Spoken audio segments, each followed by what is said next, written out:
Catherine, on a déjà installé le pupitre, mais ce que je vous propose, c'est que vous fassiez un petit pas de côté du pupitre, mais tout va bien. On vous écoutera après. Alors, Catherine, pour ceux qui ne vous connaissent pas encore, je vais un peu vous présenter. Vous êtes considérée comme l'une des pionnières du web en France. Beaucoup d'entrepreneurs vous connaissent pour votre parcours. Vous avez lancé la branche Internet et publicité en ligne de l'agence média OMD à la fin des années 90. Ensuite, vous avez travaillé quelques années avec Marc Simoncini pour développer l'un des premiers portails de blog en France, revendu ensuite à Vivendi. Et Marc Simoncini vous a beaucoup inspiré, vous le décrivez parfois comme votre mentor. Et c'est aussi celui qui vous a un petit peu donné l'étincelle pour embrasser une carrière de serial entrepreneur, création d'un site de cashback, revendu en 2010, création d'un cabinet de conseil en transformation numérique, revendu à VP, Business Angel avec une vingtaine de prises de participation dans des startups. Vous devenez ensuite présidente de la French Tech à New York, puis membre de la Chambre de commerce de franco-américaine à New York toujours. Et en 2020, le grand public vous a découvert dans l'émission « Qui veut être mon associé » sur M6. Et votre dernière aventure, c'est que vous êtes aussi la fondatrice d'Envie, l'école du futur du travail. On va y revenir plus tard. Quel beau parcours. Comment ça va, Catherine ? Bah dis donc. On peut l'applaudir, je crois, oui. C'est impressionnant. J'espère que ça ne vous a pas trop assommé, tout ce panégyrique, là, c'est long. Ça va bien, je suis très intimidée. Hein. Heureusement que la salle est un peu dans la pénombre, parce que vous êtes nombreux. Je suis intimidée. Et là, tout le monde est ravi de vous accueillir ce soir. Mais moi aussi, je suis très heureuse d'être ici. Je connais cet endroit. Hein. J'étais venue il n'y a pas très longtemps à la FFF. Il se passe plein de choses à Lyon. Quel dynamisme. Et ça me fait plaisir de retrouver certains parmi vous et puis de vous découvrir. J'avais envie de faire un petit exercice, oui. Pardonnez-moi, les entrepreneurs ne font jamais comme ce qui était prévu dans le script.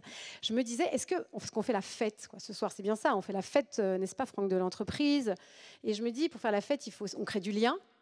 Et je me demandais, est-ce que tout le monde se connaît pas ici ? Vous vous connaissez tous les uns les autres ? Il n'y a que moi qui ne connais presque personne. Non ? Et si vous m'autorisez, j'aimerais bien qu'on prenne... Voilà, merci pour la lumière. Est-ce que vous pouvez, les uns les autres, prendre une minute, 30 secondes pour vous présenter à votre voisin d'à côté ou de derrière, juste pour dire qui vous êtes, parce que la fête, ça commence par du lien. Et je me dis, comme ça me donne le temps de redescendre. Bon, bah, vous voyez, Catherine ? Ah ben, ça a marché, hein, ça marche. Hein. Il y en a qui ne se connaissent pas, il paraît. Oh. Bon, Catherine, je...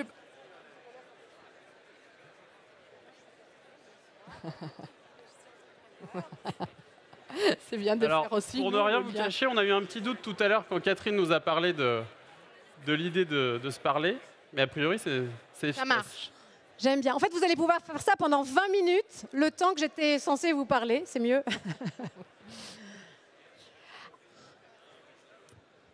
Je pense que tout le monde a bien fait connaissance. Bah, c'est aussi ça la fête de l'entreprise. C'est réunir le monde économique et les acteurs économiques de Lyon. Et preuve en est, on vient ici aussi pour faire des connaissances. Merci d'avoir joué le jeu. Merci beaucoup.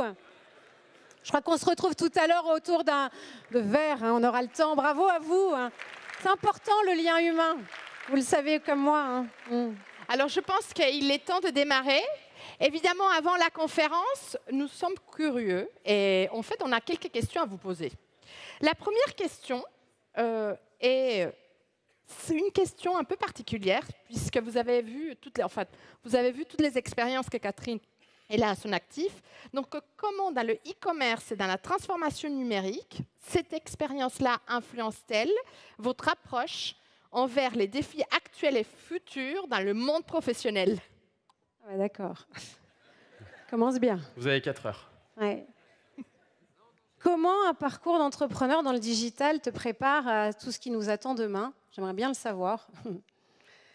Moi, il y a plein d'entrepreneurs dans cette salle et je crois qu'on partage beaucoup de choses sans se connaître. Moi, la première chose que j'ai apprise de mon parcours, c'est que ça ne se passe jamais comme on avait prévu, quoi. Enfin, ou rarement. On l'a vu, notamment avec la pandémie, les facteurs exogènes qui t'arrivent en pleine figure et il faut tout revoir et parfois ton business model et les clients ont changé, il y a des concurrents nouveaux. Et donc, ce que j'ai appris, c'est que parce que rien ne se passe comme prévu, il faut penser l'impensable et c'est bien d'être une structure agile, légère, flexible. Je ne sais pas comment vous faites, mais ça, c'est sûr, c'est une nécessité. La deuxième chose que j'ai apprise, c'est qu'il faut être bien entouré. Important. Moi, je travaille avec beaucoup d'entrepreneurs de petite taille, d'entrepreneurs individuels, des solos, ou des entrepreneurs avec 2-3 salariés, et on ne réussit rien tout seul. On a besoin d'être collectif, et c'est ce qui fait tout le sens de votre rapprochement ce soir. C'est comment on arrive à faire face ensemble. Voilà.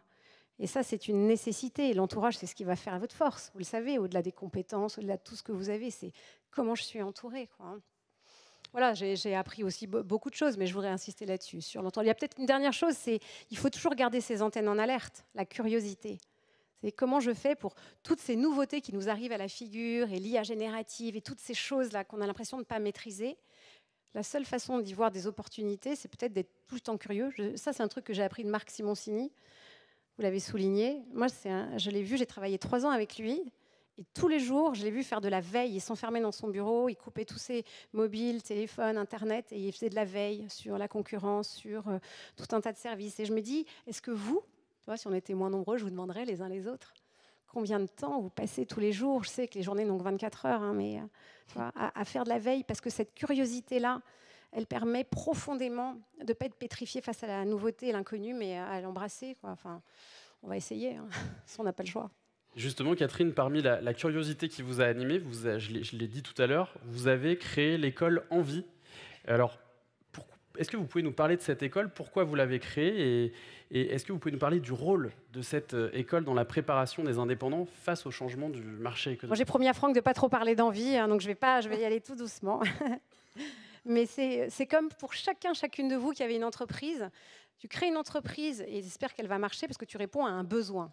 Et moi, j'ai vu, en rentrant des États-Unis, qu'il y avait un besoin, que le travail se transforme, on va en reparler, hein, et qu'il y a de plus en plus de Françaises, de Français qui veulent se mettre à leur compte. Ah, je veux créer, je veux être indépendant, formidable, mais c'est bien d'être libre, encore qu'on ne l'est jamais vraiment, mais c'est encore mieux d'être rentable.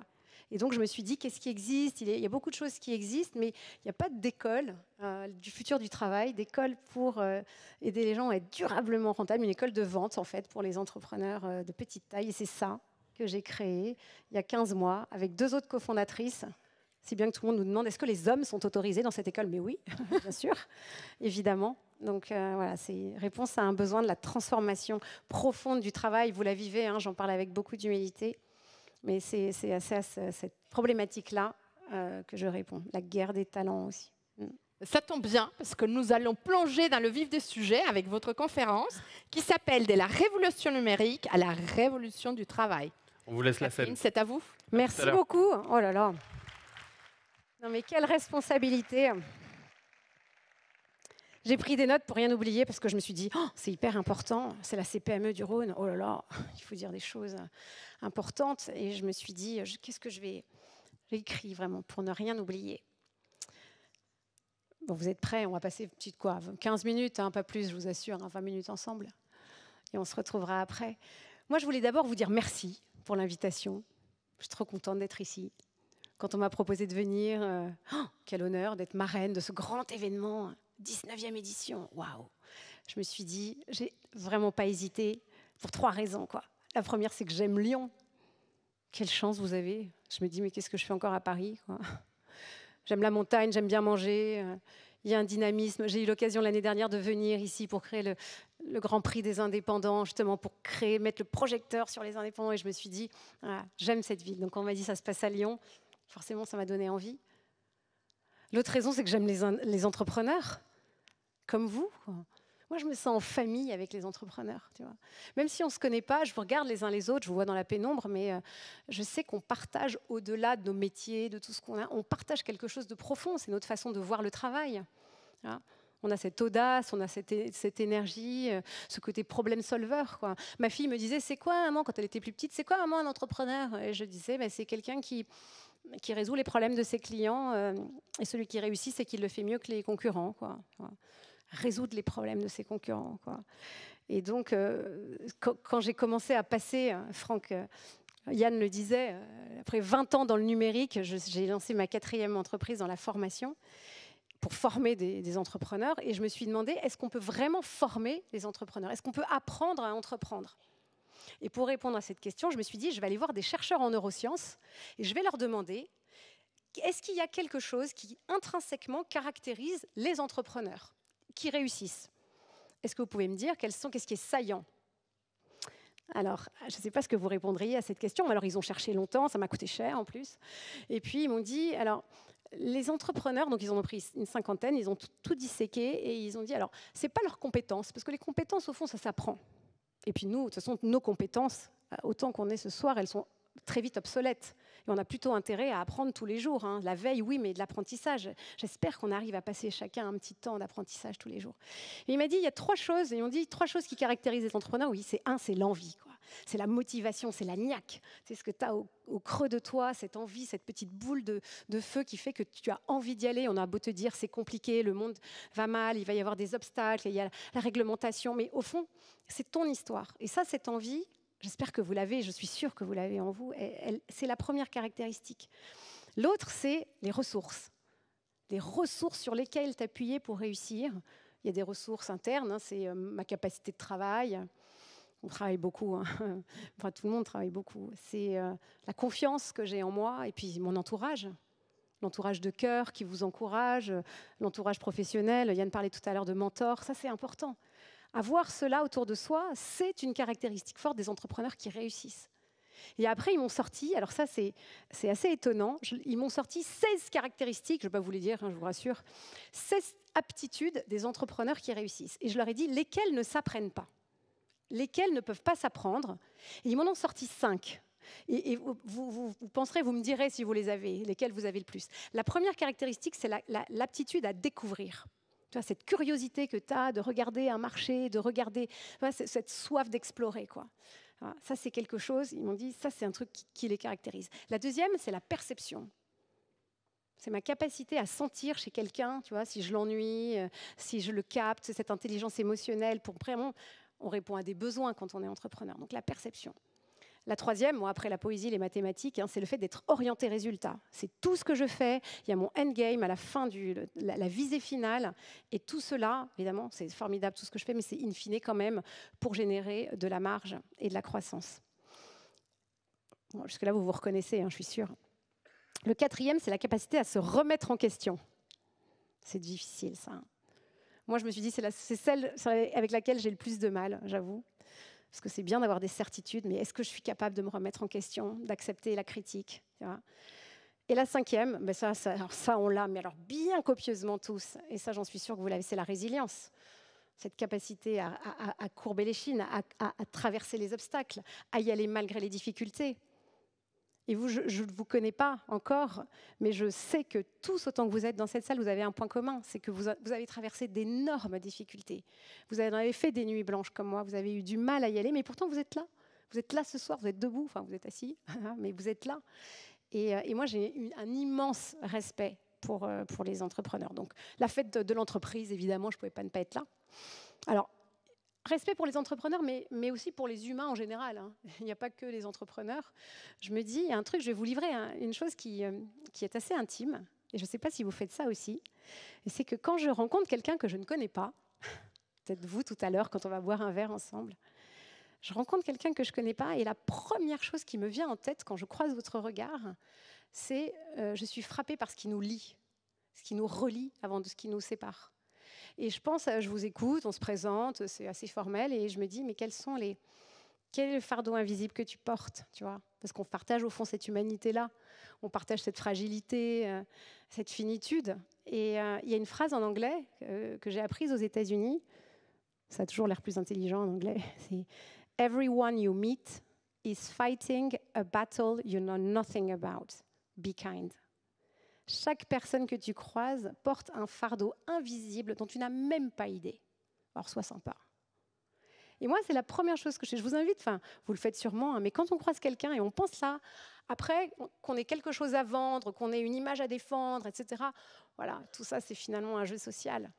La vérité, elle est plus là, hein, dans cette humanité qu'on partage. Donc voilà. Donc quand en plus de cela, ce sont des entrepreneurs qui mouillent la chemise, qui ont de la ténacité, que je croise, bah forcément, je suis heureuse. Donc ça, c'était ma deuxième raison. Pardon, hein, je m'étale un peu, mais je suis marraine, j'ai le droit. Voilà. Et puis la troisième raison qui fait que je suis très heureuse d'être avec vous, c'est parce que c'est la fête, hein, on l'a dit, c'est la fête des entreprises, et on est là pour célébrer. Et c'est très important de célébrer. Ça, c'est quelque chose aujourd'hui, je ne sais pas si vous prenez le temps, les uns les autres, dans vos entreprises, de célébrer, ouais, parce que c'est vraiment un ferment du collectif. Moi, j'ai une obsession en ce moment, je ne sais pas si vous la partagez, on est à l'heure du travail hybride. Et donc, on a les équipes, quand on a les équipes plus ou moins grandes, qui sont là, qui ne sont pas là. C'est hyper difficile. Moi, ma question, celle qui me taraude un peu, c'est qu'est-ce qui crée l'appartenance ? Qu'est-ce qui fait de moi quelqu'un qui crée du lien ? Qu'est-ce qui fait de moi quelqu'un qui arrive à fédérer des équipes, des envies, dans un projet commun, qui fait de moi un vrai capitaine de bateau, quoi. Et je crois, on pourra en discuter, parce que j'y réfléchis pas mal en ce moment, mais que célébrer les succès, c'est un super bon moyen de créer du lien. Donc voilà, on est là, les 3 raisons qui font que je suis très heureuse d'être là, et c'est pour vous célébrer, vous, au fond. Et alors, c'est de célébrer aussi les entreprises qui durent. Tout à l'heure, pendant le petit pot qu'on a partagé, j'aimais bien le petit verre avant de commencer, ça m'a donné du courage. Il faut, parfois. Les gens me disaient, bonjour, moi j'ai une entreprise depuis 25 ans, moi j'ai une entreprise depuis 20 ans, et je me suis dit, waouh, c'est ça qu'on célèbre aussi. C'est ce qui s'inscrit dans la durée, tu vois. Et c'est très paradoxal parce que ça me rappelle une anecdote que j'ai envie de vous partager. J'entendais 2 jeunes dans le métro récemment. Il y en a un qui disait à l'autre, hein, machin, mais quel loser, il reste plus de 2 ans dans la même boîte, quoi. Et l'autre, c'est ce qu'il a fait. Ah, nul. Et je me disais, ah bon ? Tu vois, je ne sais pas si c'est un critère, ça, de rester très peu. C'est pas un signe de réussite de s'engager dans la durée. Pourtant, je me dis que les décisions qu'on prend, on sait si elles sont bonnes ou pas avec le temps. Tu vois, ici, on est dans un pays de vin. Moi, j'aime bien le vin, comme vous. Hein. Qui n'aime pas le vin ici ? Mon père m'a toujours dit, méfie-toi des hommes qui n'aiment pas le vin. C'est pas plaisante. Il est bordelais, mais bon. Et je me suis demandé, mais qu'est-ce que ça veut dire, ça ? Tu vois, cette espèce, est-ce que ça veut dire que c'est une génération qui picore, sur qui on ne peut pas compter, qui n'ont pas de loyauté ? Et en fait, je me suis dit, mais si nous, les uns les autres, on avait 20 ans aujourd'hui, qu'est-ce qu'on ferait si on avait un peu ce sentiment d'effondrement imminent quand même, hein ? Est-ce qu'on n'aurait pas le travail n'aurait pas la même centralité que nous, on a connu quand on était plus jeunes ? Nous, on est jeunes depuis longtemps, hein, mais je me suis demandé. Et je me suis dit, je peux comprendre en fait cette idée de ne pas s'attacher, de bouger, mais en même temps, j'avais envie de leur dire, les amis, il y a que les choses qui durent, qui ont vraiment, auxquelles moi j'attache de l'importance, quoi. Hein. Tout n'est pas dans l'immédiateté, c'est pas vrai. Il faut semer, il faut être patient. Quoi. Et vous êtes patients les uns les autres, je suis sûre. Et donc, entre-temps, entre le moment où on sème et il se passe quelque chose, il faut tenir bon, il faut serrer les dents, quoi. Hein. Et puis, il faut le vivre collectivement, parce que cette fraternité, elle nous aide à tenir, quoi. Voilà. Alors, j'en ai fini avec ce propos introductif. Ça va, vous êtes encore avec moi ? Je regarde, c'est bien. Alors, il y a un mot qu'a prononcé Franck, qui m'a beaucoup parlé, c'est l'optimisme. L'optimisme. Je ne sais pas, est-ce qu'il y a des optimistes dans la salle ? Levez la main. Qui se dit, moi, oui, je suis optimiste, je suis quelqu'un d'optimiste ? Dis donc. Non, Franck, pas optimiste, pas trop ? Ah si, quand même. Non, mais parce que Pierre aussi, optimiste. Non, mais, tu sais, moi, ça m'amuse parce que y a un côté un peu indécent parfois à se dire qu'on est optimiste, ou alors un peu naïf. Tu vois, on se dit, optimiste, avez-vous bien vu l'état du monde, quoi, hein ? Avez-vous bien vu les douleurs, l'absurde violence qu'il y a autour de nous ? Être optimiste, c'est être un peu dans un déni de réalité. Tu vois ? Comment est-ce qu'on peut être optimiste avec tout ce qui se passe ? Bon. Et pourtant, moi, je le suis profondément. Ce n'est pas une posture, c'est un truc qui m'habite profondément. Et j'aimerais vous partager, j'adorerais, qu'est-ce que vous êtes nombreux, mais j'adorerais qu'on le soit un peu moins et avec chacune, vous demander, toi, qu'est-ce qui te rend profondément optimiste ? Qu'est-ce qui te fait croire en l'avenir, tu vois ? Et moi, j'ai quelque chose, je vous dis, hein, c'est bien d'être marraine, on peut s'autoriser des choses comme ça. Moi, ce qui me rend optimiste, c'est que je visualise mon existence comme un petit tabouret avec quatre pieds. Et chaque pied est une source pour moi d'optimisme. Dans le premier pied du tabouret, c'est mon travail, qui prend une grosse place chez moi. Hein. S'il y a des workaholics parmi nous, bienvenue au club. Moi, j'en suis une, je travaille beaucoup, trop. Mais mon travail me réalise, c'est comme vous. Enfin, je prends du plaisir à travailler, je m'accomplis dans le travail, j'ai l'impression de créer de la valeur, j'ai l'impression d'apprendre. Et ça me construit, j'explore comme vous et j'aime ça. Ça, c'est quelque chose qui me rend optimiste parce que j'ai l'impression qu'en agissant, j'ai, comme vous, le sentiment que je construis un peu, humblement, le monde dans lequel j'aspire à vivre. Et ça me rend optimiste. Le deuxième pied, c'est ma famille, mes amis, toutes ces brassées d'amour que je reçois. Et c'est mon socle, l'ancrage, quoi, ce qui me rend si audacieuse, qui fait que rien n'est grave, finalement. Hein. Et je vous souhaite d'avoir coupé. Moi, j'ai coupé avec les toxiques, les gens toxiques qui me font douter de moi, où j'ai coupé. Alors parfois, on ne peut pas, mais... Et c'est vrai que j'essaye de m'entourer toujours de gens hyper positifs, d'avoir des relations positives avec les gens. Parce que ça nourrit ma capacité à faire, quoi. Et ça, c'est mon deuxième pied, tu vois. Se placer sous un regard d'amour, ça minimise un peu nos échecs, nos succès aussi. Hein. Ça évite de se prendre pour ce qu'on n'est pas. Et ça, c'est mon deuxième pied. Mon troisième pied, c'est le give back. J'ai habité 5 ans aux États-Unis. Tu sais, c'est le fait de donner aux autres. Et je suis sûre que vous le faites chacun, généreusement, plutôt en secret, en silence. Vous donnez de votre temps, vous donnez de l'argent. Et ça, c'est quelque chose qui nourrit, parce qu'en dépit de tout ce qui se passe, il y a cette fraternité-là, il y a cette solidarité. Et moi, j'essaie vraiment de la vivre avec le temps que j'y consacre. Et puis, mon dernier pilier, mon dernier pied du tabouret, c'est ma vie intérieure, en fait.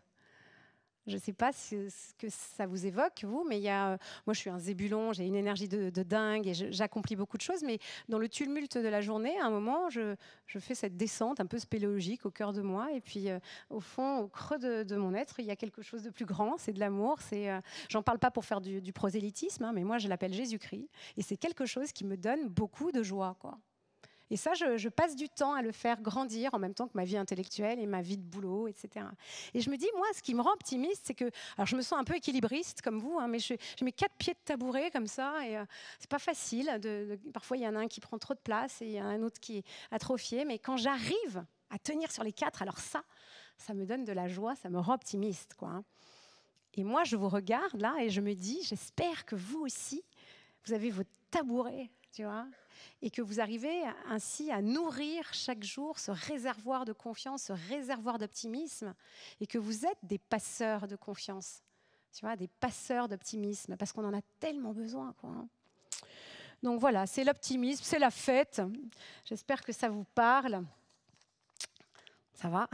Vous êtes sérieux, hein? Non, ça vous... Dites-moi, hein, si jamais ça vous intéresse moyen, vous faites... Je vais aller bien plus vite sur la suite. Non, mais c'est intime, c'est vrai. Mais ça fait partie de soi, alors il faut être vrai, quoi. Alors, comme il me reste quand même quelques minutes, et qu'on avait annoncé quand même en introduction que j'allais vous parler de la révolution numérique à la révolution du travail, je vais passer aux choses un peu plus sérieuses. J'avais envie de vous partager. Moi, ça fait... Alors, qu'est-ce que vous faisiez en 96 ? Qui était né d'abord ? Qui avait 4 ans ? C'est vrai ? Mais c'est dingue. Bravo. Mais moi, en 96, essayez de vous rappeler, fermez les yeux, dites-vous, j'étais dans quelle boîte ? J'avais déjà lancé la mienne, et tout ça. Moi, je sortais d'école de commerce et je sortais de l'œuf. Et je commençais, l'Internet, c'était une espèce de e-chose à peine naissante. Et je me suis retrouvée par hasard, c'est tout ça, l'histoire de nos vies, hein, c'est le hasard des rencontres. Et je me suis retrouvée propulsée là, dans ce truc. Il y avait à peine 100 000 internautes en France et je faisais partie, on l'a dit, des pionnières. Et je me dis, mais qu'est-ce que j'ai appris de ces 30 ans bientôt écoulés depuis le tout début d'Internet, quoi. Et puis surtout, je vois un parallèle saisissant avec ce qu'on est en train de vivre aujourd'hui. Oh, quelle cure de jouvence fantastique. J'ai l'impression de repartir 25 ans en arrière avec tout ce qui est autour de la transformation du travail et l'IA générative. Sauf que là, c'est vraiment encore plus rapide, quoi. Je sais que vous êtes bon en IA, hein, qu'il y a déjà tout un tas de cours hein, depuis octobre dernier. On m'a dit ça. Bravo, allez-y, on en reparlera un petit peu, mais vraiment. Et donc moi, je me dis quand même que pendant tout ce temps qui s'est passé, moi j'ai vu et j'ai agi, j'ai créé des boîtes dans l'Internet 1.0, 2.0, 3.0, 4.0. Et puis j'ai créé 1, 2, 3, 4 entreprises. J'ai vu les entreprises se transformer. Et en fait, je trouve qu'aujourd'hui, ce que l'on est en train de vivre ressemble étrangement au tout début du digital. Parce que ça force toute entreprise, grande ou petite, à questionner ses fondamentaux. Alors à l'époque, on se réinventait autour du client. tu vois, en allant sur l'omnicanal, le figital, on en parlait tout à l'heure. Mais aujourd'hui, c'est autour des humains, autour de la workforce qu'on doit se réinventer. Parce que les gens, les jeunes et les moins jeunes, on veut travailler autrement. Et c'est un même cataclysme, enfin c'est un même bouleversement, cette révolution du travail, avec en plus de l'intelligence artificielle par-dessus. Donc moi, ce que j'essaye de comprendre, c'est qu'est-ce qu'on avait bien fait il y a 25 ans ou moins bien fait pour bien prendre le virage aujourd'hui, qu'on soit une grande ou une petite boîte. Et en fait, je me souviens, alors si vous y étiez, vous le savez, hein, moi je me souviens qu'au début d'Internet, alors moi c'était mon rôle d'évangéliser les entreprises, de dire voilà, il y a un nouveau support, un nouveau média, ça s'appelle Internet, il y a des rectangles, on peut cliquer dessus, enfin, j'avais vraiment l'impression de porter le futur, quoi. Et en fait, je me rappelle que les réactions étaient doubles, soit c'était ah non mais c'est pas pour moi, c'est pas pour nous, ça ne nous concerne pas, ou alors c'est une menace. C'est une menace et j'y vais, mais j'y vais pas vraiment, quoi. Et je me dis, c'est ça qu'il ne faudrait surtout pas faire aujourd'hui, parce qu'il faut tirer les enseignements du passé, c'est ne pas se dire que ce n'est pas pour nous, cette transformation du travail, le fait que les talents aujourd'hui ne veulent pas nécessairement être recrutés, qu'ils ne veulent pas être en CDI, qu'on est peut-être un peu dans l'érosion de la société salariale, il faut qu'on le déplore ou qu'on s'en réjouisse, c'est une réalité, me semble-t-il. Donc, qu'est-ce que je fais de cette réalité ? Et qu'est-ce que c'est que cette IA qui peut potentiellement être un accélérateur, mais c'est tellement loin de moi, comment je prends les choses. Heureusement, il y a la CPME qui va nous aider. Mais je me dis, au début, SNCF, la partie digitale, je me rappelle, on les appelait jemelaPète.com. En fait, il y avait vraiment deux équipes. Il y avait l'équipe digitale qui commençait à peine, l'équipe traditionnelle. Et les erreurs qu'on a faites, c'est d'abord que, on a eu peur. Alors, la peur, ça bride toute notre capacité d'action. 2, on a vu le digital comme un canal de vente, alors que ce n'est pas vraiment ça, enfin, ce n'est pas son rôle premier, hein. C'est avant tout un extraordinaire médium, canal de relation. Et puis ensuite, on avait des équipes qui n'étaient pas... On avait difficilement réuni les équipes, quoi. Il y avait vraiment équipe bleue, équipe verte, quoi. Et je me suis dit, ce que j'ai appris, aussi bien en France qu'aux États-Unis, j'en ai bientôt fini, hein, rassurez-vous, mais j'adore ce sujet, en fait, si je regarde, c'est pour ça que je suis partie 5 ans aux États-Unis, c'était pour comprendre les caractéristiques d'une entreprise qui se réinvente plus vite que les autres. Et j'ai vu, alors quels que soient les secteurs, la taille, la nationalité, des caractéristiques, et j'aimerais bien savoir si c'est les vôtres. Donc si c'était vrai pour le digital, ça va être la même chose pour la transformation du travail et l'IA. La première caractéristique des boîtes qui s'en sortiront mieux que les autres, parmi vous, qu'est-ce que c'est à votre avis ? La première chose qui fait la différence, quoi. C'est des entreprises qui ont plus que les autres le sens du client. Alors vous allez me dire, quelle trivialité ? Ben non. J'ai le sens du client et ce n'est pas simplement une injonction « j'aime mes clients ». Mes clients, je les connais, il y a des outils pour ça. Je les connais, je les rencontre, je mets en place des dispositifs d'écoute. Le feedback, c'est un truc très important pour moi et ça me permet d'orienter mes produits, mon pricing. Tu vois, cet amour de mes clients qui me fait lever le matin, comment je l'exprime aujourd'hui ? Et c'est sûr que si vous l'avez, et je suis sûre que vous l'avez, et je vous regarde là, bien sûr que vous aimez vos clients, ils ont de la chance d'ailleurs. Et bien ça, c'est un vrai atout aujourd'hui pour embrasser toutes ces nouveautés qui nous font un peu peur. Et la deuxième, et ça forcément vous l'avez, c'est des entreprises qui ont l'esprit d'entreprendre et qui se disent, je ne connais pas, mais je vais y aller, je vais tester. C'est pas simplement, je vais aller à une conférence et on va me parler de l'IA, on va me parler de la transformation du travail. Parce qu'autant vous dire, moi, ça fait 30 ans que je regarde Roland-Garros à la télé, je n'ai pas progressé au tennis, quoi. En revanche, le digital, l'IA, aujourd'hui, je passe 1 heure par jour à tester des choses. On m'a dit, l'IA, et je fais des tutos, et j'espère qu'on les fera ensemble un jour, je me dis, OK, on m'a dit que ça pouvait m'aider dans mon recrutement. OK, je vais tester. Montrez-moi un cas de figure et je vais le tester. Ça peut m'aider dans la gestion de ma relation client. Ça peut m'aider dans la prévision de mes stocks. Ça peut m'aider dans ma gestion financière. Ça peut m'aider sur ma communication, sur mon personal branding. En fait, j'ai pris tous les sujets et moi, à la Simoncini, tous les jours, je m'enferme 1 heure. Je me lève plus tôt. Mon pauvre mari, pardon. Mais c'est vrai, ça demande du temps, hein. Et je fais cela. Donc, les boîtes qui ont comme cela, et vous l'avez, tu vois, ce goût de tester et de se faire une opinion, ça, c'est sûr que tu vas embrasser plus vite les nouveautés. Et puis la troisième caractéristique, c'est des entreprises qui s'entourent de gens différents. Et ça, c'est le plus dur, quoi. Sortir de l'entre-soi. Recruter des profils qui n'ont rien à voir avec les gens qu'on recrute d'ordinaire, et plutôt des gens qui ont des profils très tech, quoi. Tu vois, on parle des prompts. Enfin, il y a tout un tas de nouveaux métiers. Aujourd'hui, c'est fou, quoi.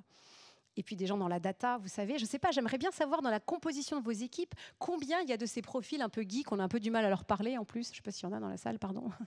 Mais et ça, tu vois, si j'ai ce sens du client chevillé au corps, si j'ai cet esprit d'entreprendre qui fait de moi quelqu'un qui teste, et si j'arrive à recruter des gens qui sont différents de moi, il n'y a rien de plus formidable et angoissant que l'altérité, en fait. Et j'aurai la chance peut-être demain d'arriver à embrasser toute cette transformation. Et la mauvaise nouvelle, c'est sympa pour la fête des entreprises, la mauvaise nouvelle, c'est que les gens dont on a besoin tous autant qu'on est ici pour se réinventer demain et trouver un nouveau modèle de croissance, c'est souvent des gens qui n'ont pas envie d'être recrutés. Alors je ne dis pas tous, bien évidemment, pyramide de Maslow, on a tous en fait cette sécurité, ce besoin de stabilité profondément ancré en nous. Et ça, on en a évidemment besoin. Et être indépendant, autant dire que c'est pas du tout ce que ça apporte. Mais néanmoins, il y a quand même cette aspiration qu'on a tous à plus, je sais pas, d'autonomie, d'équilibre de vie, de sens, et que parfois, à tort, on ne trouve pas dans l'entreprise. Donc, comment je fais ? Ça aussi, j'aimerais bien vous demander, si on était moins nombreux, comment vous faites pour aller chercher ces talents dans une raréfaction des talents et les faire venir chez vous, d'abord, qu'ils vous identifient, qu'ils aient envie de venir travailler chez vous, et comment est-ce que vous les accueillez, comment vous les onboardez, quel programme vous avez pour les faire rester chez vous, et puis quand ils partent, qu'est-ce que vous faites ? Comme dans les écoles de commerce ou d'ingénieurs, tu as les alumni. Est-ce qu'il n'y a pas des alumni qu'on pourrait... Quand les gens s'en vont, c'est pas fini en fait aujourd'hui. Enfin bref, il y a des choses je serais ravie qu'on en reparle, mais alors des transformations assez profondes, sans compter les gens qui sont salariés peut-être chez vous et qui ont un projet à côté. Donc, alors, je ne dis pas que tout le monde va être entrepreneur indépendant, évidemment, c'est une certitude, mais quand même, il me semble que c'est important si demain je veux faire face à toutes ces transformations du monde du travail et toute cette innovation foisonnante, notamment autour de l'IA, je vais avoir besoin de m'entourer des gens, en fait, et considérer que mon entreprise, grande ou petite, c'est en fait un hub de compétences. C'est plus un monolithe fermé, petit ou grand. Et donc, il y a des parties prenantes multiples et il va falloir que je gère cette diversité-là. Parce que la workforce devient hybride. Mais bon, tout ça, vous le vivez au quotidien, vous le savez. Et ça pose beaucoup de défis, mais c'est aussi pour moi beaucoup d'opportunités, quoi. Donc, ce que je voulais vous dire pour conclure, car il est temps, c'est chouette ça, on va passer à la remise des prix, moi c'est ce que je préfère. Ce que je voulais vous dire, c'est que face à tous ces changements à l'œuvre, que j'ai très rapidement évoqués, à toutes ces incertitudes, toutes les menaces quand même qui pèsent sur nous, je me dis que je suis convaincue que vous êtes hyper bien armés pour faire face. Vous êtes hyper bien armés parce que vous avez ce mindset d'entrepreneur, cette niaque, cette motivation qui est la vôtre, cette envie d'y aller, cette résilience, ce que me disaient les neuroscientistes tout à l'heure. Et ça, vous l'avez, personne ne peut vous l'enlever. Et donc, c'est une raison de se réjouir et c'est une raison de vous célébrer. Et puis, vous êtes optimiste. Restez-le, n'ayez pas honte, n'ayez pas peur. Il faut oser la joie, même si c'est une folie. Et puis, vous êtes câblé client, vous êtes tourné vers l'action et les résultats. Et ça aussi, ça c'est un sacré rempart face à tout ce qui nous attend. Donc, je me dis, vous êtes des doueurs, des faiseurs, comme disait la grand-mère de Franck. Et puis surtout, vous jouez collectif. Alors ça, je sais que c'est une chance, et vous le savez, c'est pour ça que vous êtes là si nombreux ce soir. Ces PME, ça vous donne l'occasion d'être ensemble. Vous connaissez la devise de la Comédie Française ? C'est « simul et singulis ». Ça veut dire tous ensemble et pourtant chacun soi-même. Et c'est ça, je pense, que vous êtes aujourd'hui. Donc, je me dis merci parce que vous me donnez confiance en l'avenir. Merci d'exister. Et je voudrais vous laisser avec cette petite citation de Jean Boissonnat que j'ai apprise. Je pensais que ce n'était pas de lui, je pensais que c'était de Philippe Bloch, que vous connaissez sûrement, un autre entrepreneur que j'aime beaucoup, qui sévit sur BFM Business depuis longtemps. Et Philippe m'a pris cette phrase et qui me fait penser à vous, là, quand je vous regarde. Il dit, donc c'est Jean Boissonnat qui parle, il dit à trop craindre le pire, on le fabrique. À vouloir le meilleur, on y contribue.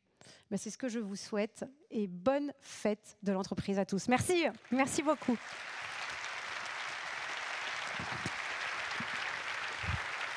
Mesdames et messieurs, Catherine Barba, merci.